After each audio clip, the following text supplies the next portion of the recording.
Welcome back. તો હાલ રાજકોટથી મહત્વના સમાચાર મળી રહ્યા છે। રાજકોટમાં કારમાંથી ઝડપાયો છે દારૂનો જથ્થો। કારમાં ચોરખાનું બનાવી છુપાવ્યો હતો દારૂ। અલગ અલગ બ્રાન્ડની 629 બોટલો જપ્ત કરાઈ છે। જૂનાગઢના 4 શખ્સોની અટકાયત કરવામાં આવી છે। પોલીસે કુલ 4 લાખનો મુદ્દામાલ જપ્ત કર્યો છે।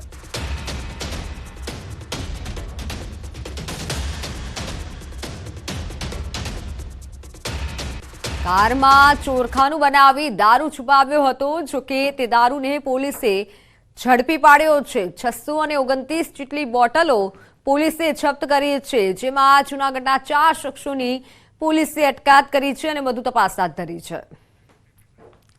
રાજકોટમાં ગુલિયા ગેંગનો આતંક યથાવત છે। ભગવતીપુરા વિસ્તારમાં ગુલિયા ગેંગનો આતંક છે। એક્ટિવા ચાલકને માર માર્યો। 3 જેટલા વ્યક્તિઓ દ્વારા માર મારવામાં આવ્યો। ભગવતીપરા વિસ્તારની આ ઘટના કે જ્યાં ગુલિયા ગેંગે આતંક મચાવ્યો છે। એક્ટિવા ચાલકને ઢોરમાર માર્યો અને 3 જેટલા વ્યક્તિઓ દ્વારા માર મારવામાં આવ્યો હતો, જેના સીસીટીવી ફૂટેજ સામે આવ્યા છે। ફૂટેજમાં સમગ્ર ઘટના નિહાળી શકાય છે। 3 વ્યક્તિઓ આવે છે અને એક વ્યક્તિ પર અચાનક તૂટી પડે છે। લાકડી દંડા વડે માર મારે છે। હાલ તો ફૂટેજના આધારે પોલીસે તપાસ હાથ ધરી છે।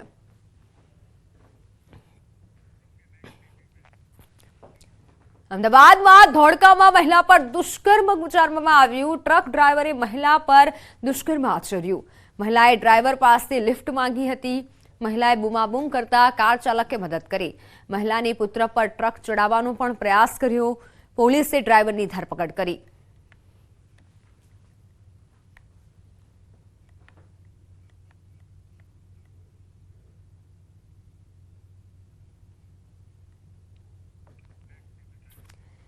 ભીષણ ગરમી અને માવઠું। રાજ્યના કેટલાક વિસ્તારોમાં વાતાવરણનો બેવડો માર સહન કરવો પડશે। હુક્કા બોલાવતી ગરમી સાથે વરસાદના પણ એંધાણ। દક્ષિણ ગુજરાતને ધમરોળશે કમોસમી વરસાદ। 11 થી 13 તારીખ દરમિયાન માવઠું ત્રાટકશે। આકાશમાંથી વરસી રહેલા અગનગોળા લોકોને દજાડી રહ્યા છે। ભીષણ ગરમીમાં લોકો બહાર નીકળતા પણ વિચાર કરે છે, ત્યારે કાળઝાળ ગરમી વચ્ચે હવામાન વિભાગે મહત્વની આગાહી કરી। ગરમી વચ્ચે રાજ્યના કેટલાક વિસ્તારોમાં માવઠું ત્રાટકવાની આગાહી કરી। 11 થી 13 તારીખ દરમિયાન દક્ષિણ ગુજરાતના કેટલાક વિસ્તારોમાં વરસાદ ખાબકી શકે છે।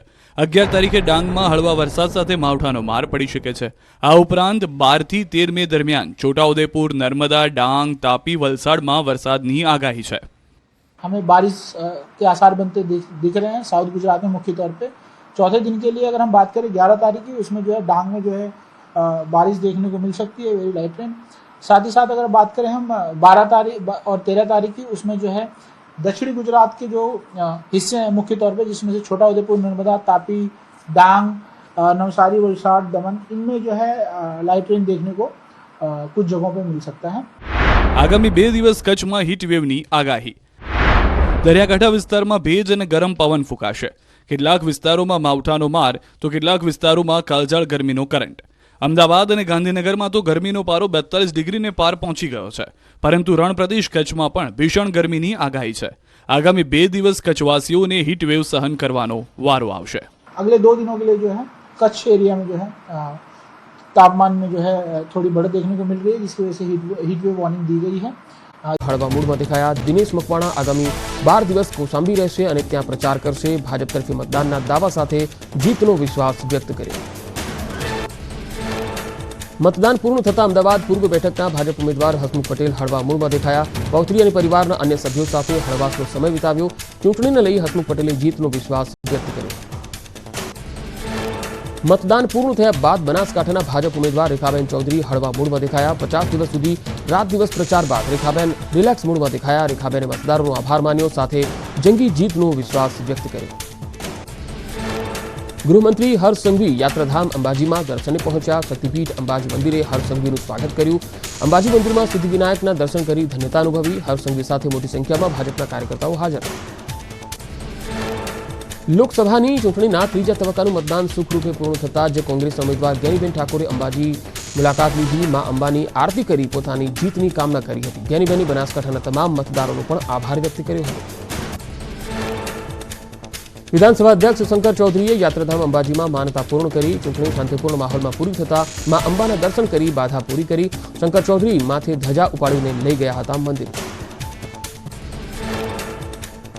બોડેલીના અલી ખીરવા ગામમાં પીવાના પાણીમાં ગટરનું પાણી ભળતા સ્થાનિકોએ મચાવ્યો હોબાળો. છેલ્લા એક માસથી દુર્ગંધવાળું પાણી આવતું હોવાનો સ્થાનિકોએ લગાવ્યો આરોપ.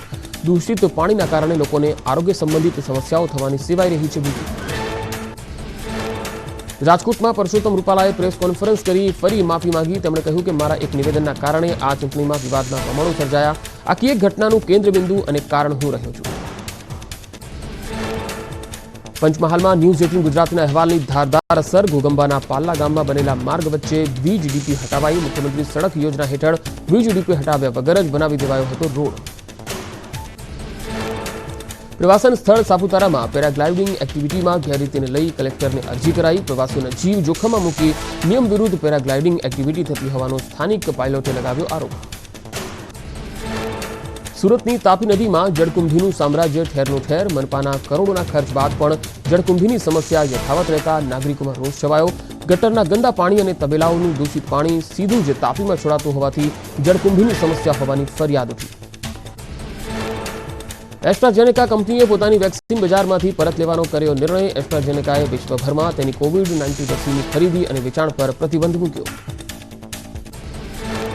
એસ્ટ્રાઝેનેકાએ વર્ષ 2020માં ઓક્સફોર્ડ યુનિવર્સિટીના સહયોગથી કોરોના રસી બનાવી હતી, જેની ફોર્મ્યુલાનો ઉપયોગ કરીને સીરમ સંસ્થાએ ભારતમાં કોવિશિલ્ડ નામની રસી બનાવી હતી. થોડા દિવસ પહેલા કંપનીએ સ્વીકાર્યું હતું કે રસીની કેટલીક આડઅસર છે. દ્વારકાધીશ મંદિરમાં અક્ષય તૃતીયા ઉત્સવની ઉજવણી કરાશે. 10 મેના રોજ શ્રીજીની મંગલા આરતી સવારે 6:30 કલાકે કરાશે. સવારે 8 થી 9 કલાકે મંદિર બંધ રહેશે. શૃંગાર દર્શન સવારે 9 થી 10:30 કલાક સુધી કરાશે. કેદારનાથ પગપાળા માર્ગ પર વધી રોનક. કેદારનાથ ધામના કપાટ ખોલવાની વહીવટી તંત્ર અને પોલીસ દ્વારા તૈયારીઓ પૂરો. 10 મે ખુલશે બાબા કેદારનાથના કપાટ. પંચ કેદારમાં ત્રીજા કેદાર શ્રી તુંગનાથજી પણ પહોંચશે પોતાના ધામ. તુંગનાથ મહાદેવની ડોલી તેમના શિયાળુ વિશ્રામ ધામથી પ્રસ્થાન કરાયું. ભૂતનાથ મંદિરમાંથી કર્યું હતું રાત્રિ રોકાણ અને 10 તારીખે બપોરે 12 કલાકે શ્રી તુંગનાથ મંદિરના ખુલશે દરવાજા. ઉત્તરાખંડમાં ચારધામની યાત્રાને લઈને તૈયારીઓ પૂરજોશમાં. મુખ્યમંત્રી પુષ્કરસિંહ ધામીએ ચારધામ યાત્રાની તૈયારીઓ અંગે રિવ્યુ બેઠક કરી. રુદ્રપ્રયાગમાં અધિકારીઓ સાથે સમીક્ષા બેઠક કરી. ગોવાના મુખ્યમંત્રી પ્રમોદ સાવંતે શાળાની ઓચિંતી મુલાકાત લીધી હતી. ખંડોલા ખાતે ઉચ્ચતર માધ્યમિક શાળામાં થતી કામગીરી અંગે નિરીક્ષણ કર્યું. આચાર્ય અને શિક્ષકો સાથે કરી ચર્ચા. ઉત્તરાખંડના જંગલોમાં વારંવાર બનતી આગની ઘટનાને લઈ સરકાર સતર્ક. મુખ્યમંત્રી પુષ્કરસિંહ ધામી રુદ્રપ્રયાગ જિલ્લાના રતુડામાં પિરુલની સફાઈ કરતા જોવા મળ્યા. આગને રોકવા માટે મિશન પિરુલ લાઓ પૈસે પાઓ શરૂ કરવાનો નિર્દેશ આપ્યો.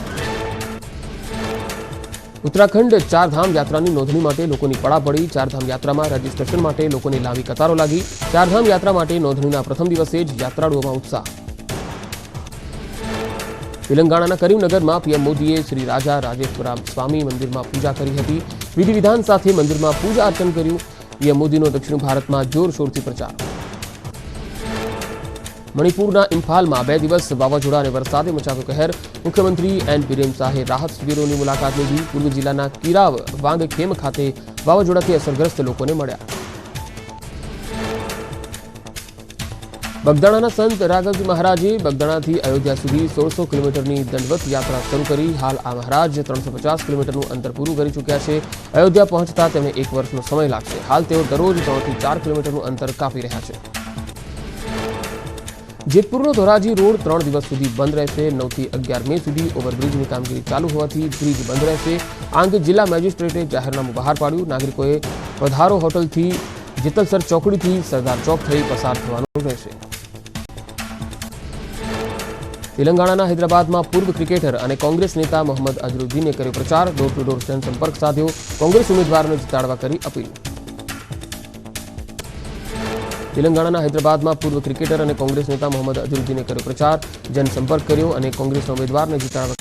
ગીર સોમનાથમાં મતદાન સમયે થયેલી બબાલનો વિડીયો વાયરલ. વેરાવળના પાદલપરા ગામે બબાલનો વિડીયો સામે આવ્યો. ધારાસભ્ય અને ભગવાન બારડની સ્થાનિકો સાથે થઈ હતી રકઝક. બૂથ બહાર યુવાનોની બબાલ દરમિયાન પહોંચ્યા હતા ભગવાન બારડ. મહીસાગરમાં બૂથ કેપ્ચરિંગ મામલે વિડીયોમાં દેખાતા બે આરોપીઓની ધરપકડ કરાઈ. સંતરામપુર પોલીસે ગુનો નોંધી ધરપકડ કરી. બૂથના કર્મચારીઓના પણ લેવાયા નિવેદન. મતદાન અધિકારીઓની ભૂમિકાની પણ થશે તપાસ. મહીસાગરમાં બૂથ કેપ્ચરિંગ મામલે પ્રિસાઇડિંગ ઓફિસરને સોકોઝ નોટિસ અપાઈ. આસિસ્ટન્ટ પ્રિસાઇડિંગ ઓફિસર અને પોલિંગ ઓફિસરને પણ અપાઈ નોટિસ. મહીસાગર ચૂંટણી અધિકારીએ તમામ પાસેથી માંગ્યો જવાબ. દાહોદ લોકસભા બેઠકમાં બૂથ કેપ્ચરિંગની ઘટના. સંતરામપુરના પ્રથમપુર ગામના બૂથ પર ભાજપ નેતાના પુત્ર વિજય ભાભોરે ઈવીએમ કેપ્ચર કર્યું. વિજય ભાભોરે પોતાના સોશિયલ મીડિયા પ્લેટફોર્મ પર આખી ઘટના લાઈવ કરી. અન્ય લોકો સાથે મળી ભાજપ ઉમેદવાર માટે બોગસ વોટિંગ કર્યું. વિજય ભાભોરે બૂથના અધિકારી કર્મચારીઓને અપશબ્દો બોલ્યા. વિડીયો વાયરલ થતા વિજય ભાભોરે વિડીયો સોશિયલ મીડિયા પ્લેટફોર્મ પરથી કર્યો ડિલીટ. દાહોદ બૂથ કેપ્ચરિંગ મામલે ચૂંટણી પંચ એક્શનમાં. પ્રાથમિક તપાસમાં બૂથ કેપ્ચરિંગ જણાતું હોવાનું સંયુક્ત ચૂંટણી અધિકારીનું નિવેદન. કલેક્ટર અને એસપી સાથે ચર્ચા બાદ લેવાશે નિર્ણય. બે લોકોની કરાઈ છે ધરપકડ. પોલિંગ અધિકારીઓ પર થઈ શકે છે કાર્યવાહી. દાહોદમાં બૂથ કેપ્ચરિંગ મામલે કોંગ્રેસ ઉમેદવાર પ્રભાબેન તાવિયાડનું નિવેદન. કહ્યું કે લોકશાહીના અધિકારોનું હનન થયું છે. પ્રભાબેન તાવિયાડે કરેલી પોલિંગની માંગ સાથે જ આરોપીઓ સામે કડક કાર્યવાહીની પણ માંગ કરાઈ. દાહોદમાં બૂથ કેપ્ચરિંગ મામલો. કોંગ્રેસ નેતા મનીષ દોશીએ તંત્ર પર ગંભીર આરોપ લગાવ્યા. કહ્યું પોલિંગ ઓફિસરે રોકવાનો પ્રયાસ ન કર્યો. પોલીસ રોકવાને બદલે મદદ કરતી હતી. લોકતંત્રની હત્યાનું આ જાગતું ઉદાહરણ. જૂનાગઢના માણાવદર પેટા ચૂંટણીનું કોંગ્રેસે ફરી મતદાનની કરી માંગ. બોગસ મતદાનના આરોપ સાથે હરી કણસાગરાએ કલેક્ટરને કરી રજૂઆત. બહાર ગામના મતદારોના મત નાખ્યાનો આક્ષેપ સાથે મતદાન મથકના સીસીટીવીની સીડી આપવાની કરી માંગ.